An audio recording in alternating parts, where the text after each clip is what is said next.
In this tip, I'm teaching you how to hit your driver long and straight. So, over the years, I've had many students come out, and, I have to give them descriptions and thoughts about what we're trying to do with our swing. So this one I call the 5-foot long 2x4. So imagine you've got a 2x4. It's 5 feet long, and there's a driver head on the end. And you go, hey, watch this. So you take this 2x4 and you whack a ball, and you hit that ball 200 yards.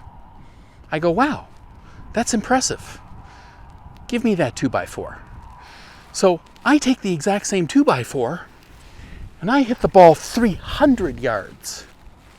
How did I do that with the same 2x4?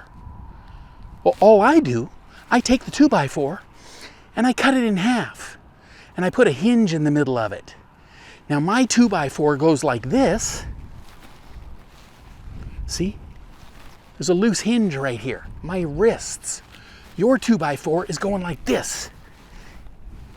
Problem is, it's only 5 feet long, so it'll never swing 100 miles an hour. If it was 7 feet long, it might, but it's not. It's only 5 feet long. So no matter what you do, you will never hit it any longer.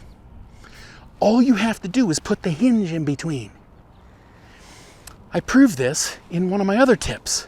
I took this little training aid I've got here. It's called a swing right. I'll put a link on the page here if you want to pick one up. They were nice enough to give my viewers a discount. Okay, just go over there, type in the code, and you'll get a discount. If you want to pick one of these up, there's other ones too. I just think this one is the best one. It's called a swing right. So what I did, I went like this, and I locked everything up. So imagine we're locked up like this. See how hard I'm swinging? This device snaps when you get enough club head speed. Watch. Now I'll be loose. See that? Snap. Right here. Ready?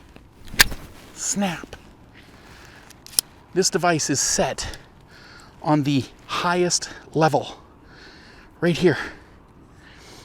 There's a measurement here. You screw it in.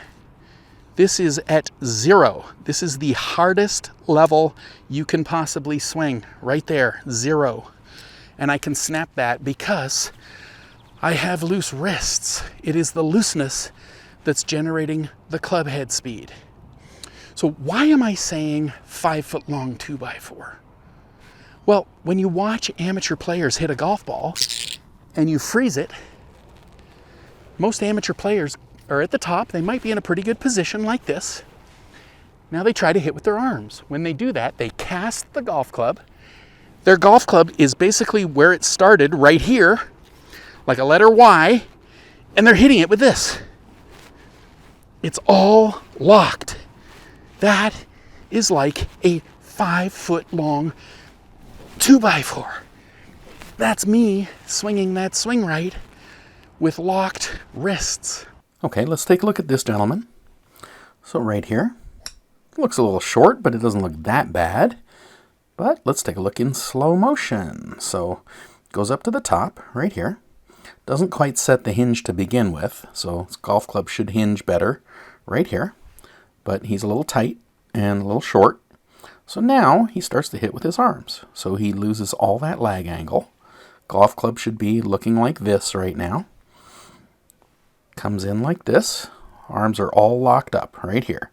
Starting to get the chicken wing in the forward elbow right here. And everything is just locked right here. Hitting it with literally a 5-foot long 2x4. Pros don't do that. We're at the top like this. Our wrists are loose. We fire our body, which gives us this angle. And that is how we're getting the club head speed. There's a hinge right here, which creates that release. So hopefully you see it. You lock up your wrists, you're just basically hitting a 5-foot long 2x4, and that will never work, no matter what you do. So you will sit here, try to go harder, and you're making it worse, because now it's getting even tighter. So your hinge is totally locked. All you have to do is start hinging, hinge, rehinge. Think of a hinge in life. A hinge would hinge and then it would rehinge. There's no resistance in a hinge. Grab your doorknob, open and close your door. There's no resistance. You know where there would be resistance? If your hinges were rusty. Then you'd have a hard time getting in your door. But it's not like that. You grab your door and open and close it. There's no resistance there. That's how loose you need your wrists. And you're going to get that by working it. Hinge, rehinge. You could go thumbs up, thumbs up, thumbs up, thumbs up, over and over and over. Now, don't let go of the golf club though. You got to hold on. It's just your wrist joint.